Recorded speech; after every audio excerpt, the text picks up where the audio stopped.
नमस्कार, आप सभी का स्वागत है study with JR YouTube channel में। आज के इस वीडियो में हम मौर्य काल के 50 अति महत्वपूर्ण प्रश्नों को सॉल्व करेंगे। और ये जो महत्वपूर्ण प्रश्न है ये किसी न किसी एग्ज़ाम में आए हुए मैंने इसमें लिए हैं। चाहे आपका ये एसएससी एग्ज़ाम हो, first grade, writ, second grade, जो भी एग्ज़ाम में मौर्य काल से संबंधित प्रश्न आए हैं वो मैंने इसमें सभी शामिल किए हैं। तो काफ़ी इंपॉर्टेंट वीडियो रहने वाली है। आपको सारे क्वेश्चंस अच्छे से ध्यान से देखने हैं और उनको सॉल्व करने की कोशिश करनी है, क्योंकि कई बार क्या होता है कि एग्ज़ाम में क्वेश्चंस रिपीट भी होते हैं। तो आपको ये आने चाहिए और आप इसको खुद से सॉल्व करके और मुझे कमेंट्स करके बताएंगे कि 50 प्रश्न में से आपके कितने सही हुए। आप कमेंट्स करके ज़रूर बताइए मुझे कि 50 प्रश्न में से आपके कितने सही हो रहे हैं, ताकि मुझे पता चल सके कि आपकी तैयारी कैसी चल रही है। ठीक है। और जैसा कि आप सभी को पता है कि जो रिट हमारे इस चैनल पर रिट की वीडियोस लगातार लेक्चर्स आ रही हैं और रिट की तैयारी हम लोग इस चैनल पे कर रहे हैं, रिट एसएसटी की। और काफ़ी लेक्चर्स भी अपलोड हो चुके हैं। अगर आपने नहीं देखे हैं तो नीचे डिस्क्रिप्शन में लिंक है, वहाँ से आप ये सारे वीडियोज़ ज़रूर देखिएगा। एग्ज़ाम में काफ़ी हेल्पफुल होंगे। इसके अलावा जो भी टॉपिक हम पढ़ते हैं एसएसटी का, जितने भी अभी तक हमने टॉपिक पढ़े हैं उन सभी की लास्ट में हम एक लेते हैं टेस्ट पेपर। और अब तक जो 7 टेस्ट पेपर्स हमारे हो चुके हैं उसका लिंक भी आपको नीचे डिस्क्रिप्शन में मिल जाएगा। आप वहाँ से टेस्ट पेपर ज़रूर से लगाइएगा और मुझे कमेंट्स करके बताइएगा कि आपके कितने क्वेश्चन सही हुए। और ये है टेस्ट पेपर नंबर 8। आज हम पढ़ रहे हैं मौर्य काल का। ये जो टेस्ट पेपर है 8 नंबर का है। तो चलिए आज का वीडियो शुरू करते हैं। आप इसे सॉल्व करिए और मुझे कमेंट्स करके बताइए कि 50 में से आपके कितने प्रश्न सही हुए। क्वेश्चन नंबर 1 है, निम्न में से कौन सा सुमेलित नहीं है। एक तरफ आपको प्रांत दिए गए हैं और एक तरफ आपको राजधानी दी गई है। तो आपको बताना है कि कौन सा है इनमें से वो सुमेलित नहीं है। देखिए, जो मौर्य युगीन प्रशासन हमने पढ़ा था तो उसमें एक टॉपिक मैंने आपको पढ़ाया था प्रांतीय प्रशासन का। और प्रांतीय प्रशासन के अंतर्गत मैंने आपको बताया था कि अशोक के समय 5 प्रांतों का हमें उल्लेख मिलता है। कितने प्रांतों का? 5 प्रांतों का। और इसमें सबसे पहला हमने पढ़ा था उत्तरापथ, और उत्तरापथ की राजधानी हमने पढ़ी थी तक्षशिला। ये बिल्कुल सही है। दूसरा है अवंती राष्ट्र, एक हमने पढ़ा था। अवंती राष्ट्र में पढ़ा था हमने, इसकी राजधानी थी उज्जैनी। फिर हमने पढ़ा था कलिंग प्रांत। कलिंग में हमने पढ़ा था कलिंग प्रांत की जो राजधानी थी वो थी तौसली। फिर इसके बाद हमने पढ़ा था दक्षिणापथ, और दक्षिणापथ की जो राजधानी थी वो थी स्वर्णगिरी। क्या थी? स्वर्णगिरी थी। ये गलत है इसमें। तो इसका जो राइट आंसर है वो हो जाएगा, कौन सा इसमें बताना है? सुमेलित नहीं है। तो ये जो ऑप्शन बी है, दक्षिणापथ पाटलिपुत्र, ये सही नहीं है। दक्षिणापथ की जो राजधानी है वो हो जाएगी सुवर्णगिरी। और एक 5वां जो प्रांत मैंने आपको बताया था वो था मध्य प्रदेश, और मध्य प्रदेश की राजधानी थी पाटलिपुत्र। ठीक है। तो ये राजधानी से संबंधित प्रश्न आते हैं एग्जाम में, और ये रिट में आया हुआ प्रश्न है, आरटेट में। तो याद रखना है आपको, ऐसे प्रश्न बनते हैं। और आजकल तो सुमेलित वाले इस तरीके के प्रश्न ज़्यादा बनते हैं कि आपको ऑप्शन दे दिया जाता है और एक पूछा जाता है कि कौन सा सही आंसर नहीं है या कौन सा कथन सही नहीं है। बहुत सारे कथन पढ़ने पड़ते हैं, उसमें आंसर एक आंसर ऐसा होता है जो सही नहीं होता। तो इस तरीके के क्वेश्चंस जो होते हैं आजकल ज़्यादा ही बनते हैं। तो ये आपको ध्यान रखना है। अब दूसरा प्रश्न है, इंडिका का लेखक था। इंडिका का लेखक कौन है? इंडिका जो पुस्तक है ये किसने लिखी है? ये तो बहुत इजी क्वेश्चन है, आपको आ ही गया होगा। ऑप्शन अ है अलबरूनी, ब है मेगास्थनीज, ऑप्शन स है कौटिल्य, और द है जस्टिन। तो इसका जो राइट आंसर है वो हो जाएगा ऑप्शन ब, मेगास्थनीज। इंडिका के लेखक कौन है? मेगास्थनीज है। नेक्स्ट है क्वेश्चन नंबर 3, चंद्रगुप्त मौर्य के गुरु थे।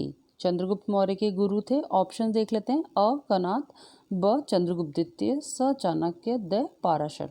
तो इसका राइट आंसर हो जाएगा चंद्रगुप्त मौर्य के गुरु कौन थे? स चाणक्य थे। नेक्स्ट है क्वेश्चन नंबर 4, मौर्य शासक अशोक द्वारा लड़ी गई लड़ाई स्थल कलिंग वर्तमान में कहाँ है? आपने थ्योरी पढ़ी होगी, तो मैंने आपको बताया था कि जो कलिंग जो है वो वर्तमान में कहाँ पर पड़ता है। तो इसका राइट आंसर हो जाएगा ऑप्शन स, उड़ीसा में। देखिए, अगर आपको आंसर इसका करने में टाइम लग रहा है तो आप वीडियो को थोड़ा पॉज करके भी आंसर सोच सकते हैं, है ना। आंसर सोच के फिर प्ले कर लीजिए। अच्छा, नेक्स्ट है, किस मौर्य सम्राट ने जैन भिक्षु बनने के पश्चात सिंहासन त्याग दिया? कौन मौर्य सम्राट हैं जिन्होंने जैन भिक्षु बनने के बाद अपना सिंहासन त्याग दिया था? तो इसका जो राइट आंसर है वो हो जाएगा ऑप्शन अ, चंद्रगुप्त ने। किसने त्यागा था? चंद्रगुप्त ने। नेक्स्ट है, आचार्य चाणक्य ने कौन सा ग्रंथ लिखा? आपको बताना है आचार्य चाणक्य ने कौन सा ग्रंथ लिखा था। तो इसका जो राइट आंसर है ये हो जाएगा ऑप्शन अ, अर्थशास्त्र। काफ़ी फेमस है ये अर्थशास्त्र। नेक्स्ट है, चंद्रगुप्त मौर्य ने नंद वंश के कुशासन को किस वर्ष समाप्त किया? चंद्रगुप्त मौर्य ने नंद वंश के कुशासन को किस वर्ष समाप्त किया? ऑप्शन है अ 320 ईसा पूर्व, ब है 321 ईसा पूर्व, स है 322 ईसा पूर्व और द है 323 ईसा पूर्व। तो इसका जो राइट आंसर है ये हो जाएगा ऑप्शन स, 322 ईसा पूर्व। नेक्स्ट है, अशोक महान किसका पुत्र था? अशोक जो है, अशोक महान किसका पुत्र था? ऑप्शन है अ बिंदुसार, ब चंद्रगुप्त प्रथम, स घनानंद और द है चंद्रगुप्त द्वितीय। तो जैसा कि थ्योरी वाले वीडियो में हमने पढ़ाई था, सबसे पहले चंद्रगुप्त मौर्य ने मौर्य साम्राज्य की नींव रखी थी। किसने? चंद्रगुप्त मौर्य ने। फिर इसके बाद इनके पुत्र थे बिंदुसार, और बिंदुसार फिर जो इनका मौर्य साम्राज्य वो किसने संभाला? बिंदुसार ने। फिर बिंदुसार के पुत्र थे अशोक।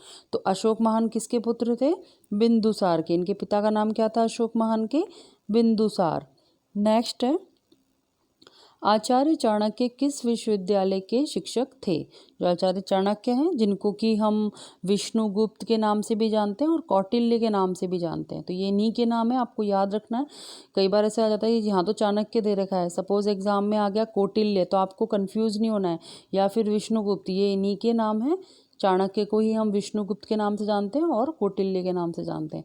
तो जो आचार्य चाणक्य हैं किस विश्वविद्यालय के शिक्षक थे? तो ये ऑप्शन देखिए, अ नालंदा, ब तक्षशिला, स बनारस, द विक्रमशिला। तो किसके शिक्षक थे ये? तक्षशिला के। ऑप्शन ब बिल्कुल ठीक है। नेक्स्ट है क्वेश्चन नंबर 10, मैगस्थनीज किसके राजदूत थे? तो आपको ये बताना है कि जो मैगस्थनीज हैं ये किसके राजदूत थे। ऑप्शन अ है सेल्यूकस, ब सिकंदर, स चंद्रगुप्त मौर्य, द अशोक। इसका राइट आंसर हो जाएगा ऑप्शन अ सेल्यूकस के। किसके राजदूत थे ये? सेल्यूकस के थे। नेक्स्ट है, अमित्र घात किस मौर्य सम्राट का नाम था? थ्योरी क्लास ली होंगी तो आपको काफ़ी इजी लग रहे होंगे ये क्वेश्चंस। तो अमित्र घात किसका नाम था? ऑप्शन देखिए, अ अशोक, ब बिंदुसार, स चंद्रगुप्त मौर्य, द दशरथ। तो किसका नाम था अमित्र घात? इसका राइट आंसर हो जाएगा option B Bindusara. Right answer Bindusara. Bindusara को ही हम अमित्र घात के नाम से भी जानते हैं। फिर है क्वेश्चन नंबर 12, वह शासक कौन था जिसने राज सिंहासन पर बैठने के लिए अपने बड़े भाई सुसीम की हत्या की थी? जैसा कि हम थ्योरी क्लासेस में पढ़े थे हम, तो वहाँ पर हमने पढ़ा था कि राज सिंहासन पर बैठने के लिए जो अपने बड़े भाई सुसीम की हत्या किसने की थी? इसका राइट आंसर हो जाएगा ऑप्शन ब अशोक ने। किसने की थी? अशोक ने की थी। कि कहा जाता है कि बिंदुसार का जो बड़े बेटे थे सुसीम, ये बड़े बेटे थे और इनकी हत्या अशोक ने की थी सिंहासन पर बैठने के लिए। नेक्स्ट है, निम्नलिखित में सम्राट अशोक की वह पत्नी कौन सी थी जिसने उसको प्रभावित किया था? तो अ है चंडालिका, ब है चारुलता, स है गौतमी और द है कारुवाकी। तो इसका जो राइट आंसर है वो जाएगा ऑप्शन द कारुवाकी। नेक्स्ट है, निम्नलिखित में से वह व्यक्ति कौन है जिसका नाम देवान पियदसी भी था? तो थ्योरी क्लास में पढ़ा था हमने, देवान पियदसी राजा कौन थे? तो इसका जो राइट आंसर है ये हो जाएगा ऑप्शन अ अशोक। नेक्स्ट है, कौटिल्य किसका प्रधानमंत्री था? जो कौटिल्य मतलब वही चाणक्य, विष्णुगुप्त, इन्हीं के नाम बताए थे मैंने आपको। तो ये किसके प्रधानमंत्री थे? इसका राइट आंसर हो जाएगा ऑप्शन स चंद्रगुप्त मौर्य के। जो कौटिल्य हैं ये चंद्रगुप्त मौर्य के प्रधानमंत्री थे और इनके बाद जो इनके बेटे हैं बिंदुसार, उनके भी ये प्रधानमंत्री रहे थे। अब है नेक्स्ट, नंद वंश के पश्चात मगध पर किस राजवंश ने शासन किया? तो नंद वंश के पश्चात मगध पर किसने शासन किया था? इसका राइट आंसर हो जाएगा ऑप्शन स मौर्य ने। फिर है मौर्य वंश ने शासन किया था और चंद्रगुप्त मौर्य ने अपने गुरु चाणक्य की सहायता से मौर्य राजवंश की स्थापना की थी। किसने? चंद्रगुप्त मौर्य ने। तो नंद वंश के पश्चात मगध पर किस राजवंश ने शासन किया था? मौर्य वंश ने। और इन्होंने जो नंदवंश के शासक थे घनानंद, इनको हराकर अपने मौर्य राजवंश की स्थापना की थी। ठीक है, फिर नेक्स्ट है क्वेश्चन नंबर 17। मौर्य काल में शिक्षा का सर्वाधिक प्रसिद्ध केंद्र था। तो मौर्य काल में शिक्षा का सर्वाधिक प्रसिद्ध केंद्र था, इसका राइट आंसर हो जाएगा ऑप्शन स, तक्षशिला। नेक्स्ट है क्वेश्चन नंबर 18। कलिंग विजय के उपरांत अशोक महान ने निम्नलिखित किस धर्म को अंगीकार कर लिया था? आपको बताना है कि कलिंग विजय के बाद में अशोक महान जो है, अशोक ने किस धर्म को स्वीकार किया था? अ है पारसी, ब है बौद्ध, स है जैन, द है हिंदू। तो कौन सा धर्म था वो था बौद्ध। ऑप्शन ब बिल्कुल ठीक है इसमें। नेक्स्ट है क्वेश्चन नंबर 19। सांची किस कला व मूर्ति कला का निरूपण करता है? तो जो सांची है वो किस कला व मूर्ति कला का निरूपण करता है? ऑप्शन अ है ईसाई, ब बौद्ध, स हिंदू, द मुस्लिम। तो इसका भी राइट आंसर हो जाएगा ऑप्शन ब, बौद्ध। नेक्स्ट है उत्तरांचल में अशोक का एक शिलालेख है, कहाँ पर है? अ देवप्रयाग में, ब केदारनाथ में, स कालसी में और द ऋषिकेश में। तो इसका राइट आंसर हो जाएगा ऑप्शन स, कालसी में। उत्तरांचल में जो अशोक का एक शिलालेख है वो कहाँ पर है? कालसी में है। नेक्स्ट है क्वेश्चन नंबर 21 में देखिए, जो बाराबर जहानाबाद जिला है, इसकी गुफाओं का उपयोग किसने आश्रय गृह के रूप में किया? जो बाराबर की गुफाएं हैं ना जहानाबाद जिला में, इनकी गुफाओं का उपयोग किसने आश्रय गृह के रूप में किया था? तो इसका जो ऑप्शंस देख लेते हैं। अ है आजीवकों ने, ब है थारों ने, स जैनों ने और द तांत्रिकों ने। तो इसका राइट आंसर हो जाएगा ऑप्शन अ, आजीवकों ने। नेक्स्ट है क्वेश्चन नंबर 22। प्राचीन भारत का वह प्रसिद्ध शासक जिसने अपने जीवन के अंतिम दिनों में जैन धर्म को अपनाया था? कौन सा प्राचीन भारत का प्रसिद्ध शासक था जिसने अपने जीवन के अंतिम दिनों में जैन धर्म को अपनाया था? ऑप्शंस देख लेते हैं। अ है चंद्रगुप्त, ब है समुद्रगुप्त, स है अशोक और द है बिंदुसार। तो इसका राइट आंसर हो जाएगा ऑप्शन अ, चंद्रगुप्त। नेक्स्ट है प्रथम भारतीय साम्राज्य स्थापित किया। प्रथम भारतीय साम्राज्य स्थापित किसने किया था? ऑप्शन है अ कनिष्क द्वारा, ब हर्ष द्वारा, स समुद्रगुप्त द्वारा और द है चंद्रगुप्त मौर्य द्वारा। तो इसका राइट आंसर हो जाएगा ऑप्शन द, चंद्रगुप्त मौर्य द्वारा। फिर है नेक्स्ट क्वेश्चन नंबर 24। कौटिल्य के अर्थशास्त्र में किस पहलू पर प्रकाश डाला गया है? तो कौटिल्य का जो अर्थशास्त्र है इसमें किस पर प्रकाश डाला गया है? ऑप्शंस देख लेते हैं। अ आर्थिक जीवन, ब धार्मिक जीवन, स सामाजिक जीवन, द राजनीतिक जीवन। तो इसका राइट आंसर हो जाएगा ऑप्शन द, राजनीतिक नीतियाँ। जो राजनीतिक नीतियाँ हैं इस पर प्रकाश डाला गया है, किसमें? कौटिल्य की जो अर्थशास्त्र बुक है ना उसमें। इसको हमने डिटेल में भी पढ़ा है, थ्योरी वीडियो में आपने पढ़ा होगा। नेक्स्ट है क्वेश्चन नंबर 25। अशोक के समकालीन तुरम्य कहाँ का राजा था? तुरम्य नहीं है, ये तुरमय है, ये गलती से हो गया है, छप गया है, तुरमय है ये, इसका आ जाएगा पूरा है ये तुरमय, तुरमय।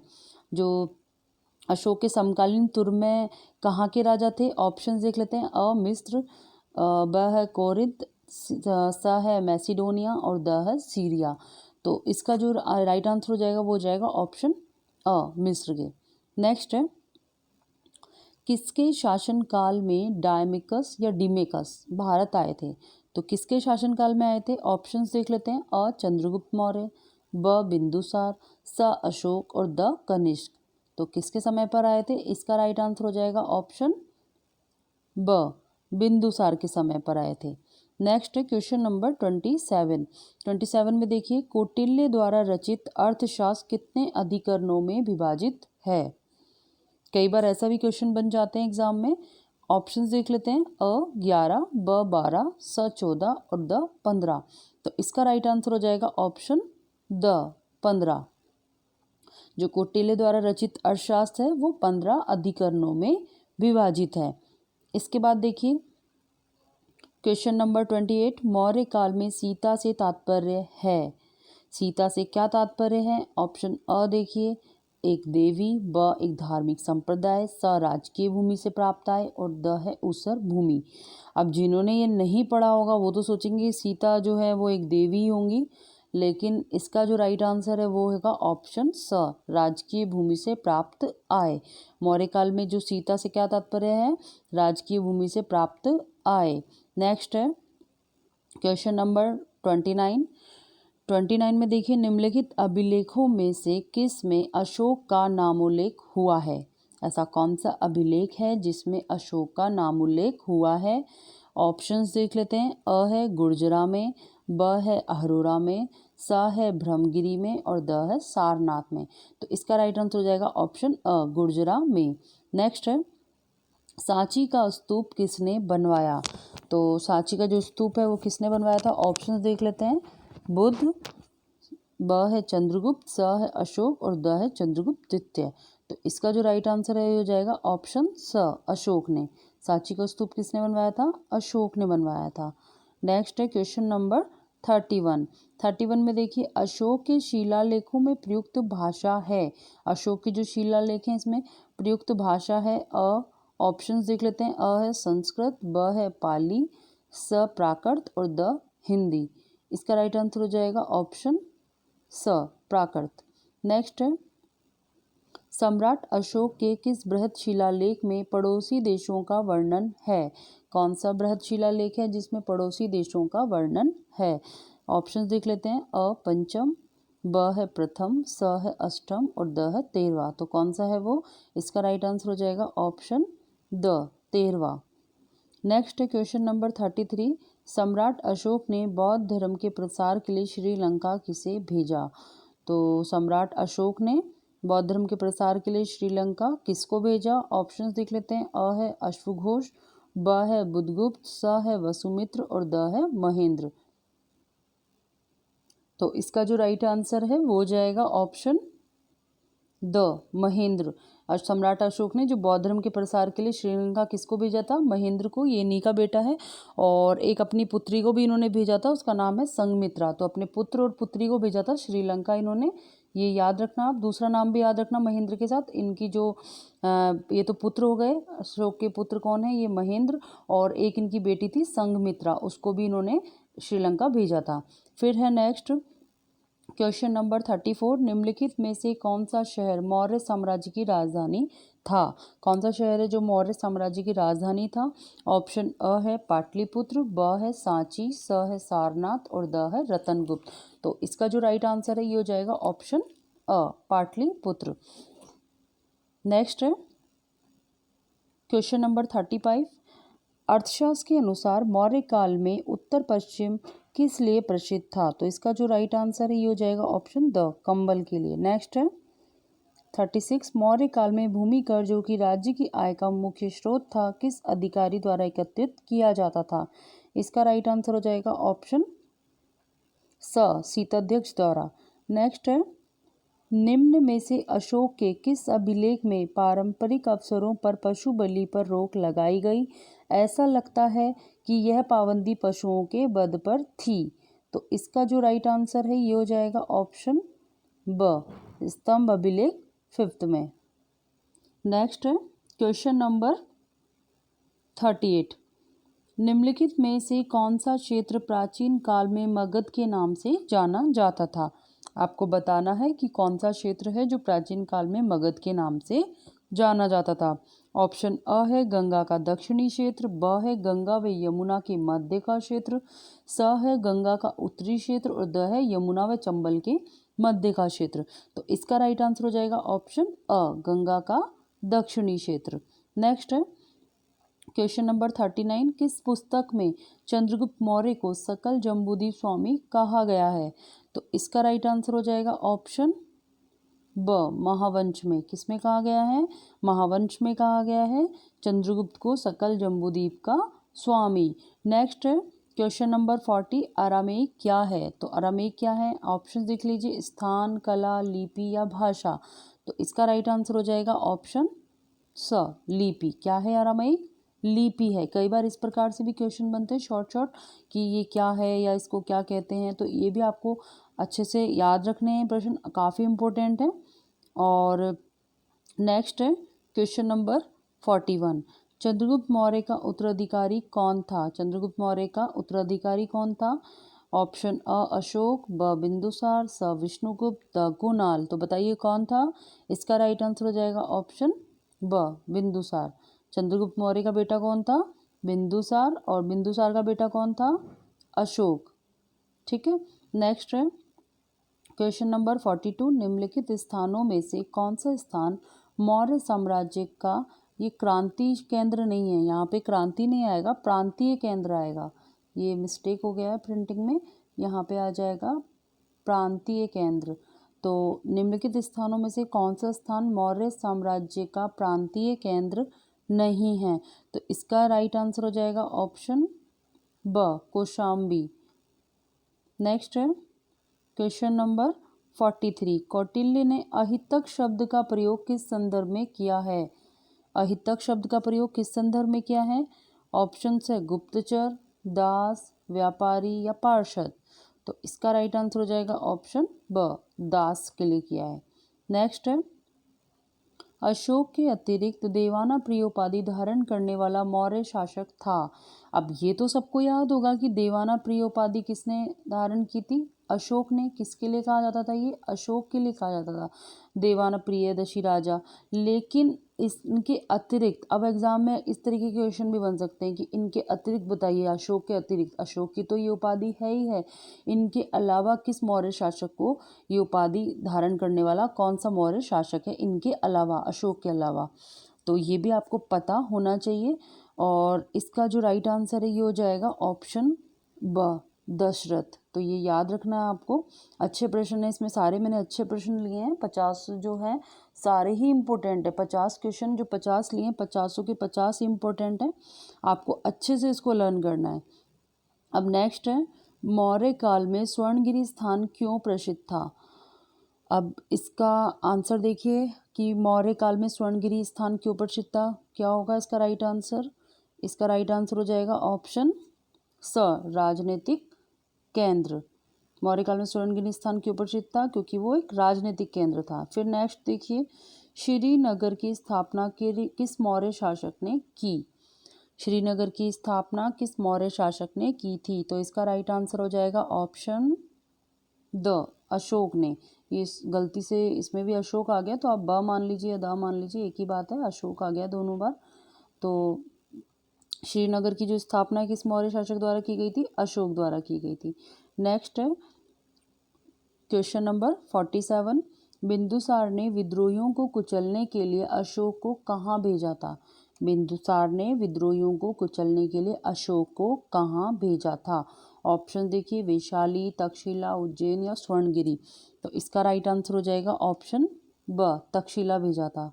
किसको? अशोक को। और किसने भेजा था? बिंदुसार ने। इनके जो पिता हैं बिंदुसार, इन्होंने भेजा था।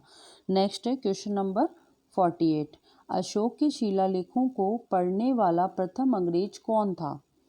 ऑप्शन देखिए, John tower, Harry Smith, Charles Metcalfe, Jain Prinsep. ये फ नहीं आएगा यहाँ पे, जैन प्रिंसेप है ये, इस तरीके से प्रिंसेप, फ नहीं आएगा ये भी मिसप्रिंट हो गया है। तो अशोक के शिलालेखों को पढ़ने वाला प्रथम अंग्रेज कौन था? राइट आंसर हो जाएगा ऑप्शन द, जेम्स प्रिंसेप। यही थे अशोक के शिलालेखों को पढ़ने वाले। फिर है नेक्स्ट 49, आज कलिंग युद्ध की विजय तथा क्षत्रियों का वर्णन अशोक के किस शिलालेख में है? आपको बताना है कि कलिंग युद्ध की विजय तथा क्षत्रियों का वर्णन अशोक के किस शिलालेख में है। तो इसका राइट आंसर हो जाएगा ऑप्शन द, शिलालेख 13, जो 13वां शिलालेख है ना, उसमें है। नेक्स्ट है क्वेश्चन नंबर 50, प्रसिद्ध यूनानी राजदूत मैगस्थनीज भारत में किसके दरबार में आए थे? जो प्रसिद्ध यूनानी राजदूत हैं मैगस्थनीज, ये भारत में किसके दरबार में आए थे? इसका राइट आंसर हो जाएगा ऑप्शन स, चंद्रगुप्त मौर्य के दरबार में आए थे। तो ये थे आज के 50 महत्वपूर्ण प्रश्न। उम्मीद करती हूँ आपको वीडियो अच्छी लगी होगी। वीडियो अच्छी लगी तो प्लीज़ वीडियो को लाइक कर दीजिए और अपने मित्रों के साथ भी शेयर कर दीजिए, और चैनल को सब्सक्राइब नहीं किया है तो प्लीज़ चैनल को सब्सक्राइब भी कर लीजिए। और मुझे कमेंट्स करके ज़रूर से ज़रूर बताइए कि आपके 50 में से कितने प्रश्न सही हुए। और यदि आपको इसी तरह के अच्छे अच्छे प्रश्नों वाली वीडियो चाहिए तो प्लीज़ कमेंट करके हमारा उत्साहवर्धन करें कि आपको इस तरह की वीडियो अच्छी लग रही है और भी बनाई जाए। तो कमेंट करके ज़रूर से बताइए। आज की वीडियो में इतना ही। धन्यवाद।